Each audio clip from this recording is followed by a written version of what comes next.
물고기를 먹고 낳은 아들.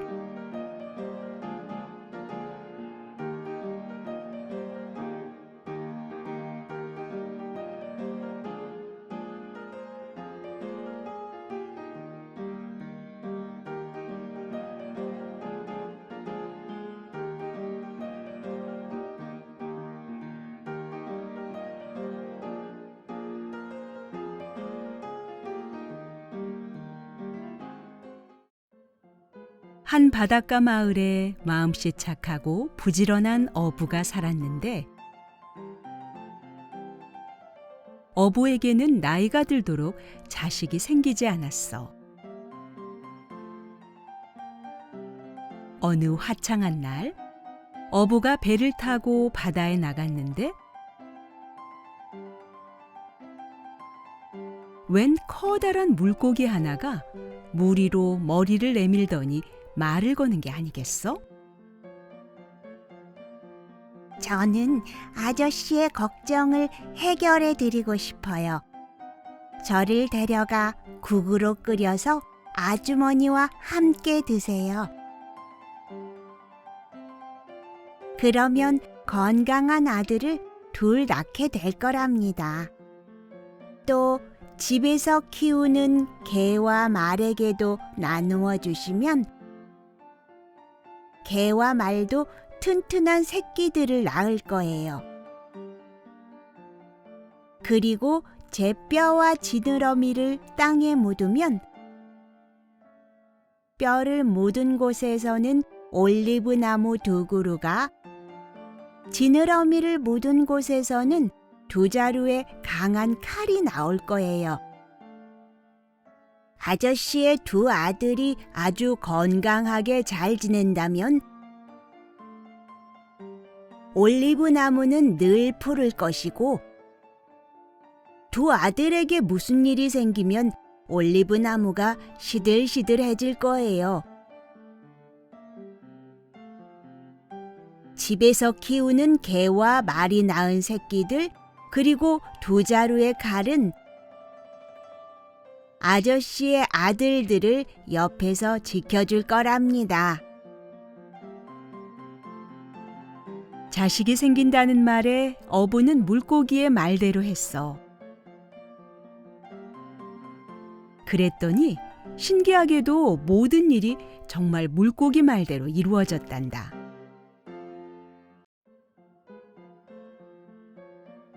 세월이 흘러 어부의 2 아들은 훌륭한 청년으로 자라났어.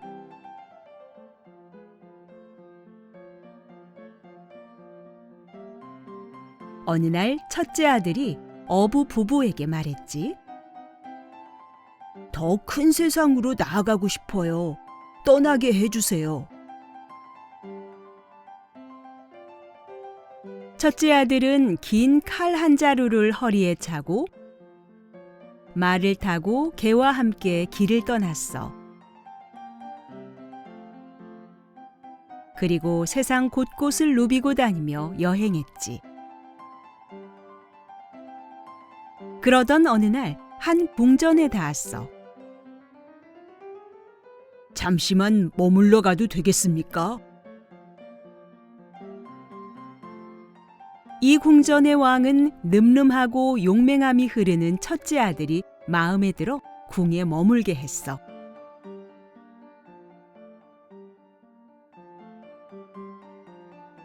이 왕에게는 2 딸이 있었는데, 첫째 공주는 첫째 아들을 보고 첫눈에 반했지. 결국 첫째 아들과 첫째 공주는 결혼하게 되었단다. 어느 날 첫째 아들이 무심코 창밖을 보니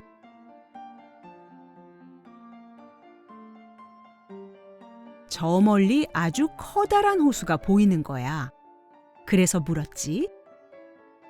저 호수에 가본 적이 있어? 저 호수 너머에는 마녀가 산대요. 저 호수 쪽으로 갔다가 돌아온 사람이 아무도 없다고 하니 저쪽에 갈 생각은 꿈에도 마세요. 하지만 첫째 아들의 호기심은 더욱 커졌어.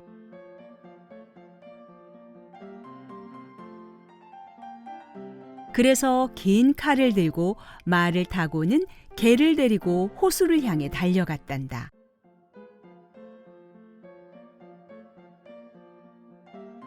한참을 달려 호수 근처에 도착했을 때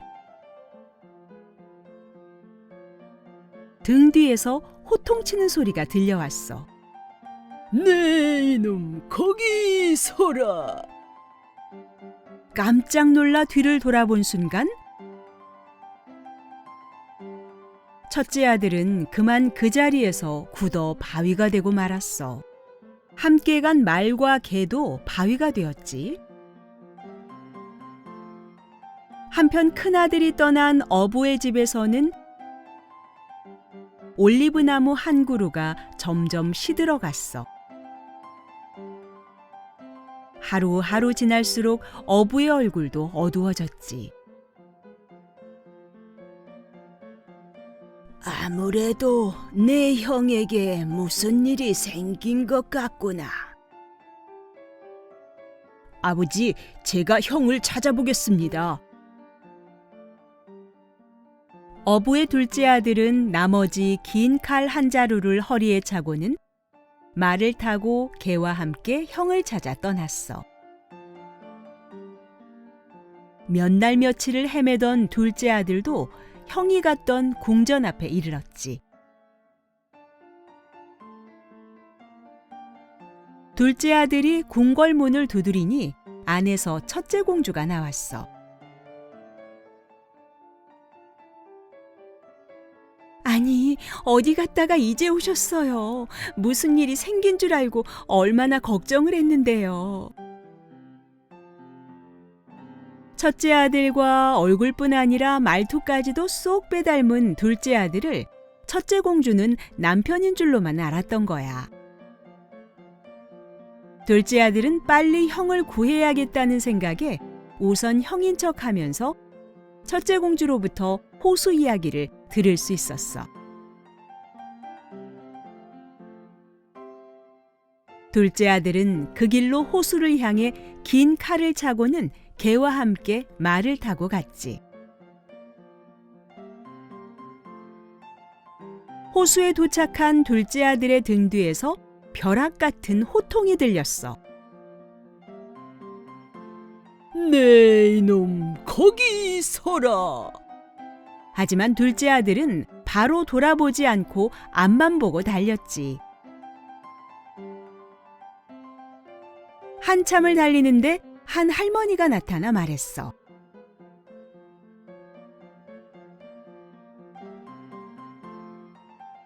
여기는 아주 위험한 곳입니다. 당신의 형도 이 근처에서 바위가 되었어요. 이걸 가지고 떠나세요. 둘째 아들이 할머니가 준 장미 한 송이와 물병 하나를 받아들고는 주위를 들러보니 사람 모양을 한 바위들이 여기저기 널려 있었지.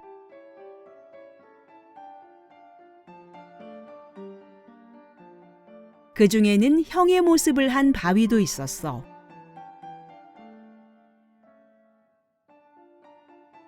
둘째 아들은 할머니가 준 물병에 물을 바위에 뿌렸어. 그랬더니 바위는 살아있는 사람의 모습으로 바뀌었지. 그때 갑자기 나타난 검은 형체의 마녀가 둘째 아들을 감쌌어.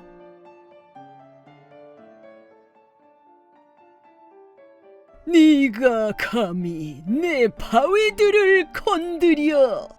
둘째 아들은 순식간에 정신을 잃고 말았어. 다시 살아난 첫째 아들은 얼른 동생의 손에 있던 물병의 물을 동생의 몸에 뿌리고 코와 입을 장미로 문질렀어. 그러자 동생은 잠에서 깨듯 기지개를 켜며 일어났지. 형과 궁으로 간 둘째 아들은 둘째 공주와 결혼하고 함께 행복하게 살았단다.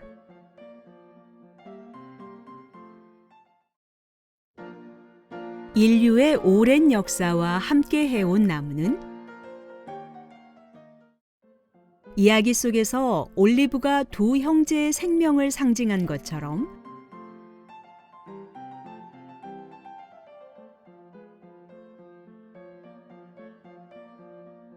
실제로 올리브는 아주 오래전부터 사람들로부터 귀한 나무로 여겨져 왔어.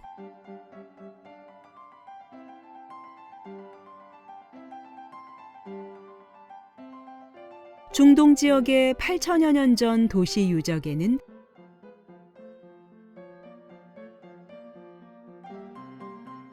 올리브 과수원의 흔적이 남아있다고 해.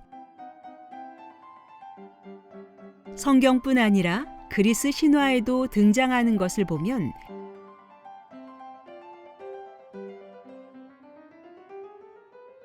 올리브는 인류의 오랜 역사와 함께 해온 나무라는 것을 짐작할 수 있지.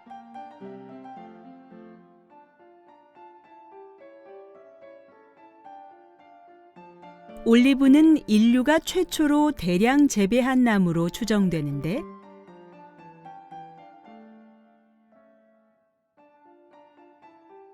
지중해 일대에서 나는 물풀의 나뭇과에 속하는 과실나무로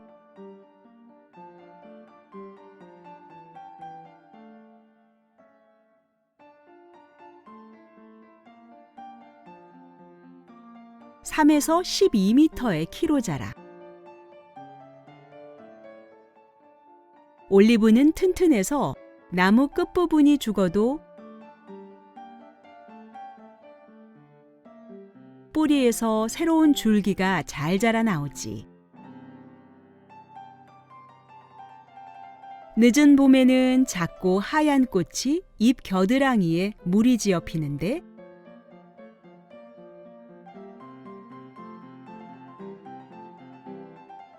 암꽃과 숫꽃이 한 그루에 달려. 열매는 1에서 1.5cm 정도의 크기로 자라고 그 안에 1개나 2개의 씨가 들어있는데 사람들은 이 열매를 얻기 위해 올리브를 재배해 왔어.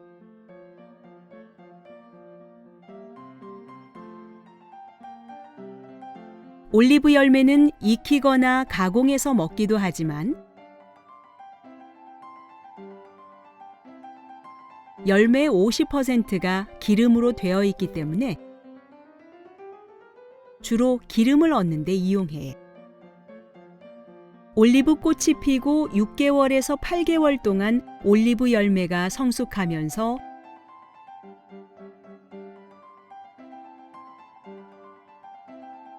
검은색으로 변하고 열매의 기름 함유량도 최대에 이른단다.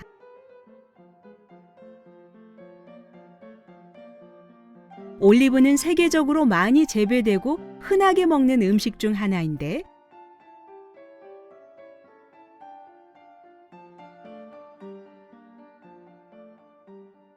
특히 지중해 사람들의 식탁에 빠지지 않는 식재료 중에 하나가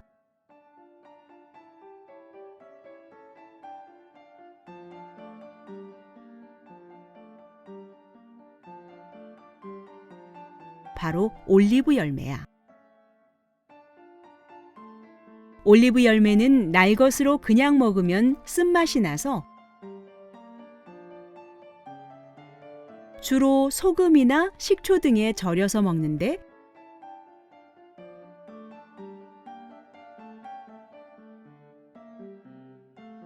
우리가 흔히 먹는 피자나 샌드위치 속 재료로 많이 들어간단다.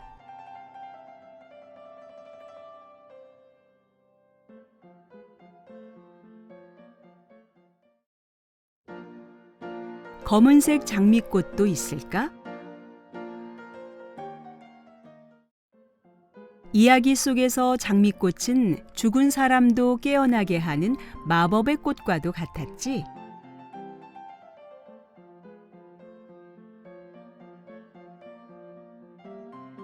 장미는 향기가 좋은 아름다운 꽃을 피워 거의 전 세계에서 수많은 종들이 재배되고 있어.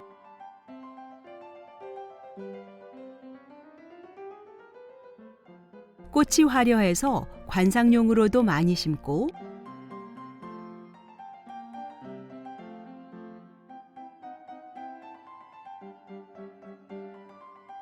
꽃에서 얻은 장미유는 향수를 만드는데 많이 쓰이고 있단다.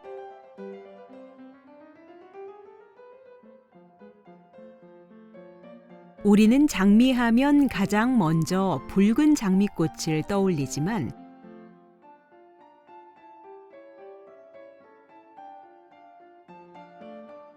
분홍색, 노란색, 흰색, 오렌지색 등 다양한 색의 장미꽃이 있어.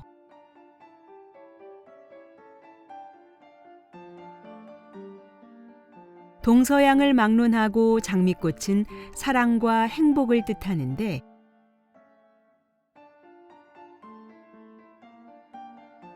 많은 사람들이 사랑하는 꽃인 만큼 꽃 색깔에 따라서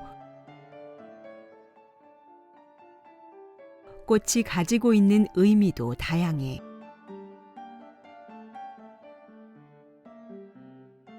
그중 흔히 정열적인 사랑을 뜻하는 흑장미가 있는데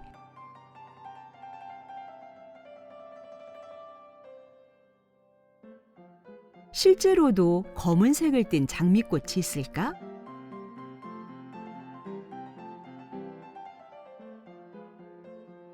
터키의 할페티라는 지역에서는 여름이 되면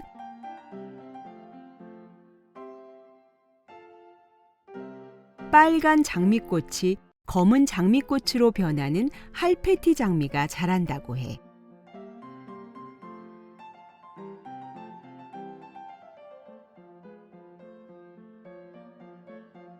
그런데 이 꽃도 자세히 보면 완전히 검은색이 아니라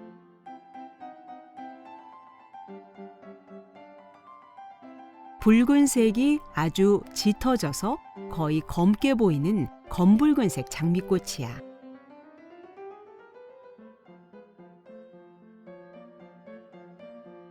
꽃잎의 색이 검은색을 띠려면 꽃 속에 들어있는 색소가 모든 파장의 빛을 흡수하는 색소여야 하는데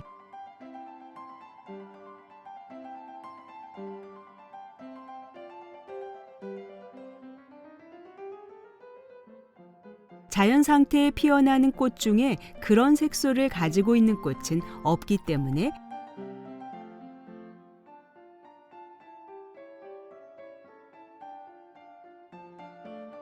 야생에서 피어나는 꽃 중에 검은색 꽃은 보기가 힘든 거란다.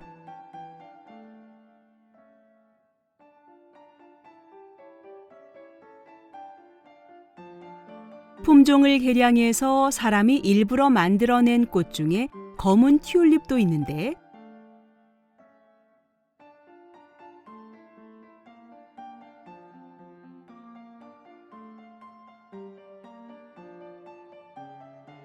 이 검은 튤립도 자세히 보면 완전히 검은색이 아니라